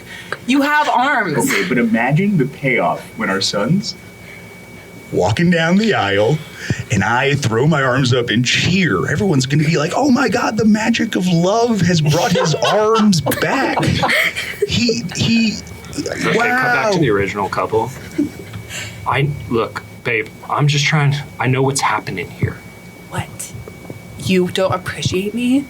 No, you're just like my mom. What? And I want to marry you. That's where we're going. Because your mom's like amazing and beautiful and hot. And stern and aggressive and to the point. Yeah. And I'm freaking obsessed with that. Thank God you finally freaking realized it. Yeah. Hey, To newspaper headlines. Man grows his arms back at wedding. You know about it. Oh, dude. The WNBA All-Star team's about to walk in the elevator. I'm gonna tell some lie that makes you look awesome, okay? No, don't do that. No. I'm the one that like hook up with you. Bing. Great game. Oh God, great game, you guys. Great game, you guys. Hell yeah. Ooh, I hit my head on the ceiling. Oh my God, Kareem Abdul-Jabbar, you fucking gotta bend down a little bit more often. Yeah. Karen Abdul-Jabbar. Hey, dude, are you still going to be president of the United States? Well, it looks like it didn't actually pan out that way. Are you sure? I thought you won the popular vote. What? No. Excuse me? Huh? No. Hi. Yeah, sorry. Yeah, this is my friend. He's going to be president. I'm pretty sure, I think. I haven't seen him in any of the election coverage. It's just that the popular vote doesn't matter for some reason in this country. That's not what What are matters. your values? What do you stand for? Come on, man. Come on, just you. Now be you. I got you in the door. Now be you. We see the elevator get stuck between the 3rd and 4th floor. God. Kareem, hit the thing. Reach up there. It's Karen. Are you his sister? I guess Karen Abdul-Jabbar? Karen Abdul-Jabbar. Whoa. Healthcare is hard because a lot of people are uninsured, and even I have to pee. Be more moderate. what? Be a moderate. I don't know. Be center. Don't be so leftist. Be moderate. Yeah, more electable. We're gonna miss all the press, guys. We were supposed to do those interviews. It's okay if I pee here in front of you guys? It's been 2 minutes. Hey guys, this is the fire department just calling into the elevator through the phone there. We're working to get you out. Just a heads up to the whole group, we're going to prioritize the WNBA team that's in there just as their high profile guest. Oh, really? And I'm sorry, what's up? I'm a surgeon. Okay, we're going to get everyone out, just... My hands are gifted. Thank you so much for your work as well. We do have someone who won the popular vote in here. Hey, we have the presidents in here. Also, Kareem Abdul-Jabbar is here. He's not in the WNBA. He just was with the team. I just wanted to make clear that that's why he's here. Oh, Kareem's in there? Yeah. I'm Okay, we doing the gotta get Juana Kareem Man out. thing. I'm now Karen Abdul-Jabbar. I'm Juana Manning. Look, I don't want to get into politics, okay? I just want to get you all out safely. We're going to come in. You don't want to get into politics, but we are all involved in a way. Based on how you're speaking, you cannot be the presidential elect. Well, I think that people think that that was different. That could have I'm been gonna different. start peeing. I'm sorry. We'll get you out in the next 10 to 20 minutes. All right, guys. Fire department out. Stop it. Stop hissing. It really hasn't been long enough. You have to what would you like? I'm gonna film a TikTok while we're in here, since like this could be good content. Like, what would you like to say to your constituents? What do I say to my constituents? Just say like something like Obama would say. Be like Obama. I love Michelle so much. Who's Michelle? Hi, my friend. Listen, people think corporate interest in healthcare is not a good idea, but where would we get the innovation from? That's a little too far right. I'm sorry, this is the fire department again. You said that there's a surgeon in this elevator? Yes. Okay, this is going to sound crazy, but once we get you out, there's a woman on the 5th floor that got a wheat thin stuck in her trachea. And we're going to need your help. I just don't know how fast the ambulance Sounds like a can wheat get. thick. I'll take care of it, though.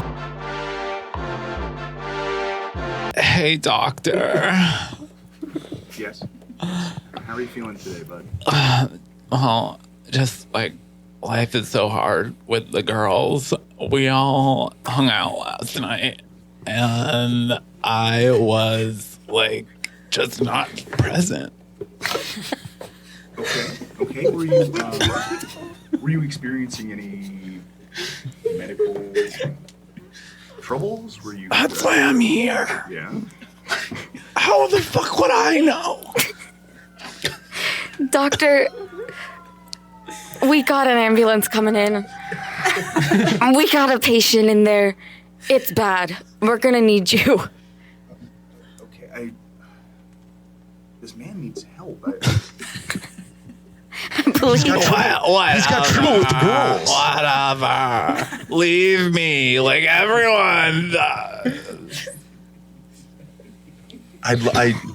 I'm sorry. You're gonna have to take care of the. I need to understand what's ailing you. What are you having physical pains anywhere? It's like it's a total lack of connection with the girls. Oh, hi, Doc. I'm here to do the vitals. Here, just put your arm in the sleeve. I'm going to just do a couple things while you guys talk. I'll do your blood pressure.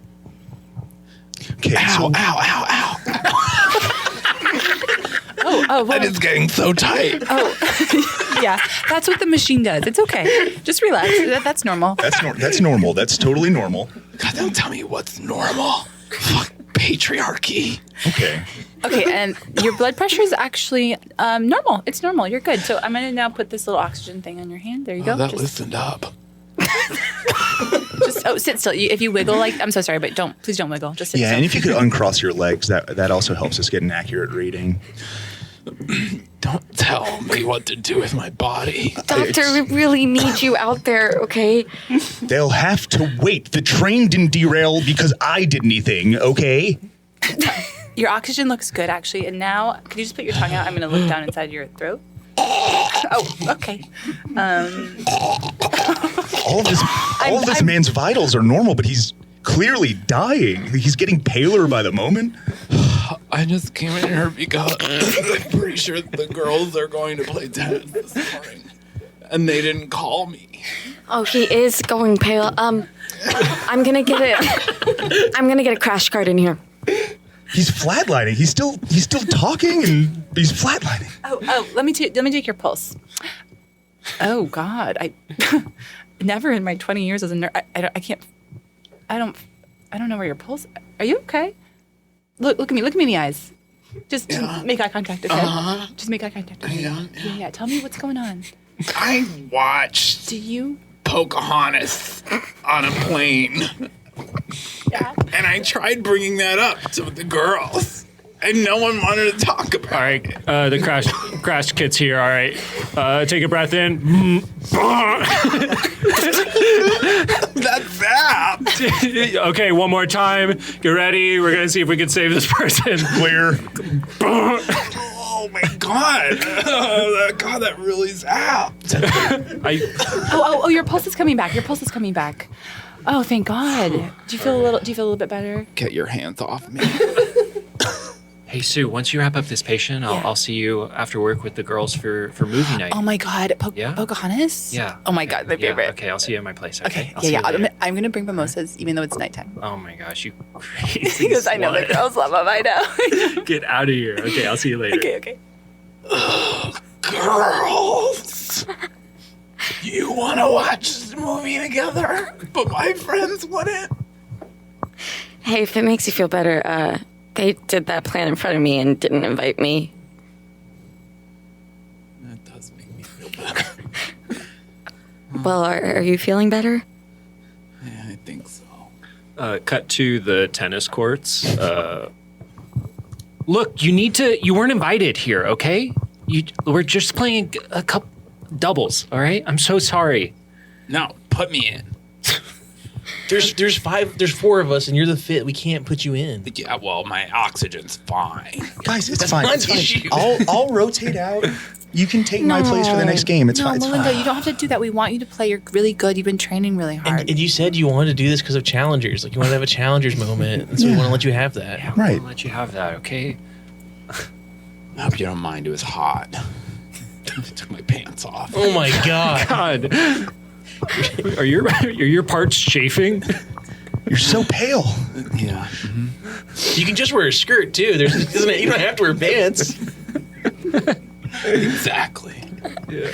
Are you guys gonna go play doubles? Or we're waiting on the court. All right, I guess let's go. Whoa! Oh my God. What happened to your friend? I borderline friended this way. He shit all over the court.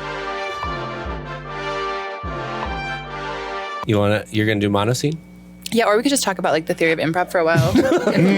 No. Not gonna happen. What do you need to do a monoscene? Just a word? Or location. Oh, location kind of helps, right? Yeah, location. I like location. Okay. Cheese shop. need to get Munster. I need to get Munster before this birthday party. I'm so sorry. We just ran out of Munster. We have a ton of other great things. We have some Parmesan. When I called on the phone, you guys said you had Munster. Okay, well, a guy came in and he bought us out. What? I don't know. Yeah, I'm so sorry. We truly have such great options here. Yeah, man, we're so sorry. Okay, look, we're a family-run business. We're small. When someone comes in, you know, we won't get another shipment until next Monday. I mean, is he still around? The guy who bought it out? Maybe I can make a deal with him. I think he left. Like, you know, he came and he just bought in and kind of said, I'm getting out of here. Mm-hmm. Oh, my God. We don't know much about him, but look, we'd love to interest you in one of our other cheeses, right, honey? Can you just... Yeah, of course. You know? No, I mean, we just got this pecorino in from Italy. Can I file a report? I don't know what kind of report. A police report? No crime? I don't think a crime took place. No crime. No crime, she said. She said, no crime. Ma'am, what kind of event are you hosting? We're happy It's to a help. Munster birthday. Oh. Okay, difficult for us to navigate that. You know what? Yeah, how are you gonna fix that little problem? Mommy, do they have the cheese? No. Do they have the Munster, Mommy? No, they don't. My birthday party's ruined. Alan, we're gonna figure something out, okay? Wait. I need Munster. Hey, little guy. Can you grab it? Oh no, we're so sorry. You want here's a little cube of cheddar. Here's a little cube. Ow! Oh He has good aim with his mouth. God. I'm very dexterous with my mouth. In my right eye. Alan, we're gonna figure something out, honey, okay? We're gonna figure something out. What's the closest thing you guys have to Munster? Gosh, you know, we just got this test batch from a Wisconsin farm. We could try that out, okay? They said it's Munster adjacent, okay? Is that Okay. good? I heard y'all are desperate for some Munster. Oh, Yeah. Whoa. that's Baron. That's just the cheese Baron. That's the Baron. Cheese Baron? The Cheese Baron, that's what they call me, baby. And I heard someone's looking for Munster. It's for my birthday. It's Munster themed. That's amazing, kiddo. Is it like a Monster and Munster thing? No, or is it's No. just about the cheese. The cheese Munster. it- Okay. We haven't gotten many invite RSVPs back saying people are going. Just gonna be me and Alan at this point. If you guys wanted to come, You guys should come. It's gonna be really fun. I mean, we love cheese, but you know we got to keep the shop open. I'm gonna run to the back, check in on see what we got back there. Okay. Okay. I'm sorry, but I was waiting here, and the Baron just started talking. Is there a number system, or how does this work? No, I'm not buying anything. I'm just kind of lingering around. He knows he's not welcome here. Okay. I got a He's not truck supposed to- full of cheese in the back. All right. Well, They can't stop me. Could I put it in order, or I have to wait until this whole thing is No. figured out? No. Yeah, absolutely. What would you like? Yeah, I just want I'm gonna buy you out of your brie. All of it? Yeah. excuse me. Why excuse are me. everyone's buying this out? Did you come in earlier and buy out all the Munster? Don't come at me. Oh. Honey. Hey, stop what's it. up? Yeah, we don't Okay. got too much back there, just the samples. So I don't okay. know. Here, I'm gonna look. I think that we got kind of a stinkier Fontina in from Upper Okay, yeah. Go please California. look. You want a stinky Fontina? Get in the back of my truck. Baron, I need you to like we're fine, okay? But just stop talking. if I'm you're in gonna leave. cheese futures, baby. I don't get it. Does he work with you guys or against you guys? No, it's a little bit of a rivalry, but it's a small town, so we gotta keep all ships afloat. Okay. Does he have his own cheese? I'd like to. I do. Sir, you said I heard you say. What can I get you? The normal seeming, sir. Brie. Brie. Okay, how much brie do you want? All of it. Excuse me? I want all your brie. All the brie. Yeah. You want to spend $8,000 in brie? What did? Yeah. Did you come in earlier and did you buy all the Munster? Again, lady, take you Wow. and your kid. Don't act like that in front of my son. My son is here. All right, little Alan, I found some Fontina that is rank, and I think it might still Munster's not scratch your taste buds. Munster's not rank. Munster's not rank. It's dank. Okay, well, how about you try this? Hey, babe, Okay. can I talk to you real quick? Can I just talk? Ow! Ow! Ow! Look, Is it us? Like, because Sundays in the shop are just crazy. I know. Sundays in the shop, I want to give up the dream on Sundays. I do a little bit. We got the Baron on our ass for no good reason. I bought a coffee. I can sit here as long as I want. God, you're such a dick. Baron, that's a McCafe from across the street, okay? That's not our business. It's hot. It's a hot coffee. Ow. Burn my mouth. I know. This seemed like such a dream when we were both, paralegals, just wanting to get out of the grind and do something. But yeah, I think we got to push through. We're 2 years away from that cabin by the lake. And plus, this guy wants to buy 8K in Brie, so that's good. I guess we shouldn't question. Let's just ring him up. Okay, hey sir, here's your 8K in Brie. Excuse me, I talked to my son and he would actually like the Brie. I can't do that. You're putting me in such a difficult position, man. It's a Brie party now. It's not a Brie. You said you wanted dank cheese, and Brie's definitely not dank. He's changed his mind. I'm a complicated boy. Gosh, what's your friend group like? We're we call ourselves the Pussy Posse. No, you don't. Yes, they do. Ring, ring. The doorbell. The doorbell. Yeah, no, this is a business. Come on in. Yeah, you can just come on in. I see Baron, all day. this is Baron, shut up. Oh my God, Alan. Oh, hi. Oh yeah, it's one of my girls. Yeah, I was your girl until I heard that your party's gonna be super freaking lame. You heard that there wasn't gonna be any Munster. Yeah, Alan. You know what? And I want a boyfriend that has a cool freaking birthday party. I've told you that for so long. Do you guys see what I'm fucking dealing with?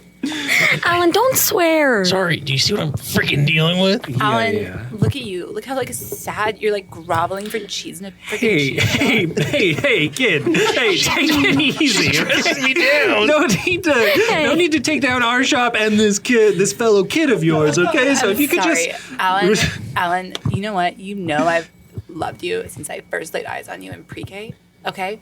And I want this 13th birthday party to be the freaking coolest thing that's ever happened. Oh my gosh. Well, you know what, Alan? Let me put it this way. I'm prepared to bring my posse of girls if you think that this party's going to be good, Guys, okay? this is huge. I will stack your pool party. Babe, do you think a number system would help? I'm just lost right now. This is a pool party? It was going to be you and your mom at the pool with a bunch of cheese? Yes! Yeah, so what? Alan, I'm going to leave and go next door to Toys R Us and get you a present. And you know what? When I come back... Here is it. If I feel like there's been progress made, then maybe you'll get the present. Bye. Sir, is there any negotiating room? We'd love to cut you a deal on some other cheese if you could offer this young man some of the Brie. It is his birthday. They're ready to spend 4K in Brie, I guess, now for this birthday. Mm-hmm. You cut in front of me trying to make a big deal. You wanted to buy all the cheese. I give a shit. I didn't cut in front of you. Guys, something about here, babe, just makes people behave their worst. I know. It brings out their worst. What's going on? Excuse me. I came in here. You're standing in the corner being all silent and weird. Okay. And I came in and I asked for... playing the New York Times crossword. Okay, I'm just going to make an announcement. I need all men standing in the corner to come forward from the corners. Baron, that includes you. No, Baron's open carrying. Okay, Baron. I don't like it. I don't like it when he's that close. Yeah, Baron, stay over there, okay? Ring, ring, ring, Can I see that? Sure thing, Baron, kiddo. don't give the kid the gun. Oh my God. Ring, ring, ring. Don't play with that, Alan. Oh my God, Alan. I'm back from Toys R Us and I see this. What do you... Put that gun down. Put that gun down. Literally, it brings out the worst in Alan, people. I have a gift in this bag. You want to know what it is? It's a Teddy Ruxpin, and I'm prepared to give it to you. Oh my God, what year is it? What year is it? How old are you guys? God, I can't wait to watch the Bears in the Super Bowl. Baron, get back in the corner. Alan, I don't think you've made any progress on securing the cheese. I have a gun now. That's got to count for something. It does, honey, it does. We won't be extorted, okay? We won't be threatened to give cheese. This is a business. You think I'm scared of a gun? I'm not holding the gun. Okay. Alan, I'm gonna go to TCBY, and when I come back, you better have that freaking Brie cheese. Eat the cheese. Hey, Baron. Look, do you have any extra Brie in your? I your don't big, have big any truck? Brie cheese, but I've got some bruh cheese. Oh my It's close. It's very close. He's not going to tell the difference. I told you Provo was going to be full of freaks, okay? I know, okay. You know my mom's here. She's getting good care. Yeah, I know, okay? And it's really good care. It's really good care. The retirement home is really nice. Yeah. I've got bruh. That's good. I've got cheddar. What? Okay. Is this fake cheese? Is this You throw me off because they don't even have accents here, really, okay? So what's your deal, my man? Exactly. What year is it? Oh my God, Alan, get the gun out of your mouth. It's a fondue gun, right? It's not a fondue gun. It's full of Munster, Everything in here is cheese. It's not a Willy Wonka situation. It doesn't have any cheese in it, honey. It doesn't have any cheese. Where I'm going, there's going to be Munster for days. Oh my God. Stop. No, we can't have a suicide in the shop. No, Come on, we can't. pussy girl, say something. She's back from TCB. See your friends back from TCBY. Alan, put that gun down and take a bite out of this soft serve right now. Right now, Alan. I want a boyfriend who's tough and cool and eats ice cream with me. Fine. It's down. I got you a Reese's Pieces Blizzard mix. I'm lactose intolerant. Oh yeah, suck it up. Why are you having a cheese party then? Because cheese is worth it. Ice cream isn't. Yeah, wait, hold on. I feel like I need to go back on this. Your son's having a cheese party? And he's lactose intolerant? He wants what he wants. I can't control him. Cheese is worth it. He says cheese is worth it. All right. Does he shit the whole house down? Yeah. Damn it. This is so, babe, the care's worth it? The care's worth it. I don't know. Should we pull her? Just do her in that. Pull it. Pull it. Pull the cord? Say, I'll take I'm this close cheese today. business off your hands if you're looking to move it. No, Barry. Oh my just gosh. shut You know the you can't. fuck up. You just armed a kid. I know. Alan, the way that you put that gun down and chose peace over violence was like really hot. Can we like make out? Yeah, it's kind of like Gandhi. Guys, please don't. No. Oh, Ew. Hey! Get off guys, her. you're getting it I all love over it. the sliced cheese, okay? Oh my God. Excuse me, are you going to stop this? Who? Me? Mr. Shadow Man in the corner. Oh, I'm sorry. I was on my phone. How do you have an accent?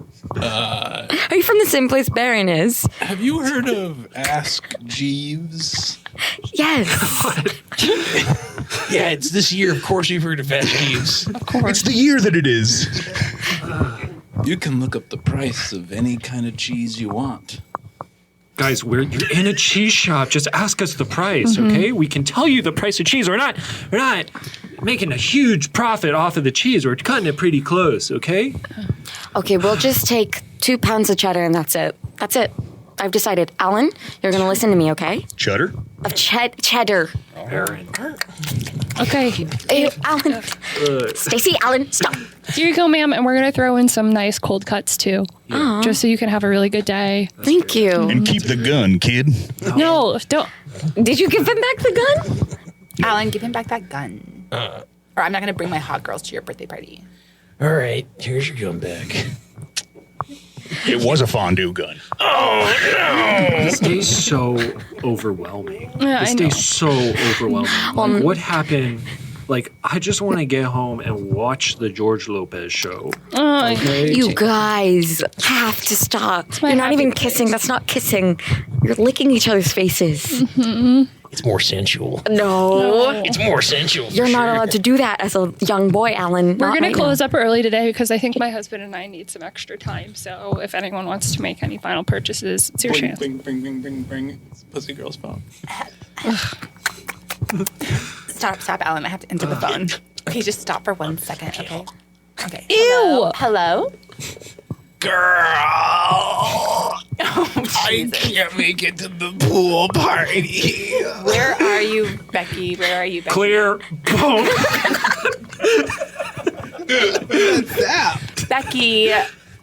Becky, where are you? Oh no. Did you go to the doctor again? Clear. Becky, I'm busy, okay? Call me later when your pulse comes back. Sorry about that. Your pulse comes back. Okay, I'm going to take my son and his girlfriend out of here. And Shadow Man, you can do whatever you need to do. We're not doing labels. Okay. Guys, please leave the We're shop. leaving. We're Please, leaving. okay. We're leaving. Before I go, Baron. I simply must ask both of you, why did you get into the cheese game in the first place? Wasn't it young love in the air? Wasn't it bringing people experiences they'll never forget, like a Munster party? Why else get into the cheese biz? I mean, he's got a point. Yeah, he does. He's got a point. Right? This is the struggle. A little songbird comes and lands on the Baron's shoulder. When I thought we fixed the hole. This place is a freaking dump, babe. No, but hearing the Baron wax poetic about cheese made me think about when we first opened the shop. Yeah, when we first opened the shop, your mom wasn't even a thought. She was just healthy. Mm-hmm. No, I know. That's beautiful, son. Baron. We've had our first panini here. The first panini. It was amazing. Damn. Let's go back. Oh my God, gun out of your mouth. Anything you want to plug? Anything you want to promote for yourselves or collectively? We want to promote John Michael's TikTok. Oh yeah, John Michael has a side hustle right now where he is selling luxury bags Tanisha. on TikTok Live. I didn't start this, but I might as well give the details. We also want to plug our monthly UCB show. Yeah, that too. But also back to the TikTok. So no, just kidding. He is. Look him up on TikTok. He's very funny. Yeah, he's very funny. Okay, John Michael's TikTok. Follow us on Instagram. That's Tucci great. _improv. Take classes at We Improv. Subscribe to Will Hines Substack. And if you want to leave a review, we will put you in the running for a free Yeah. trip to Vegas. Where's the review going? Just go to my Instagram and DM me. Yeah. okay. On it. Or if you just want to go to this Tucci Vegas trip, just DM Jane. Okay. Jane's DMs are open. Jane's DMs are open. Great. Yeah, Jane's DMs are open. Anything else? Bogart, you have a... you want to plug? Yeah, I have a big month coming up. It's my birthday. I don't know. It's going to be a special one. You know? Okay. Being from LA and still living here is so special. Yeah. Because then you get to celebrate it with your family, with Absolutely. your friends, with new friends. And so that's going to be really nice. So slide into my DMs, wish me a happy day when that rolls around. Okay. And then come see That Rocks every There you other go. Thursday. Me and Bree, who's on this team but isn't here, host a stand-up show at Nico's in Atwater Village. Come on out to that. And our We Come See We Improv. Yeah. And stay tuned for maybe some more podcasting news coming down the pike. Oh. Yeah. Mm-hmm. All right. That's exciting. Anything else? Anybody have anything else? Sketch shows? Stick around this year for Dazed and Amused, a Love Letter to Linklater. Truly. Yeah. Thanks so much, Tucci. This was a blast. Thank you, Jay. Thanks, everybody. Thanks so much for listening to Wimpy. We Improv Makes Podcast for You with me, Jake Jabor. I hope you enjoyed it. I want to shout out Lisa Gilroy for letting me use her music. That was truly awesome. She's the best. And I want to thank my guests who took time to interview with me. And I want to shout out the teams who came down and improvised and let me play with them. You all have made my life much, much better. I really appreciate it. If you're interested in classes and shows, you can check out weimprov.org or follow us on Instagram at weimprov. We also have merchandise. Get a hat, get a shirt, get a hoodie. If you want exclusive merchandise, you can join premium memberships for as little as $10 a month. And check out my book, Elevator Farts. It's exercises, offers, and notes of encouragement for improvising.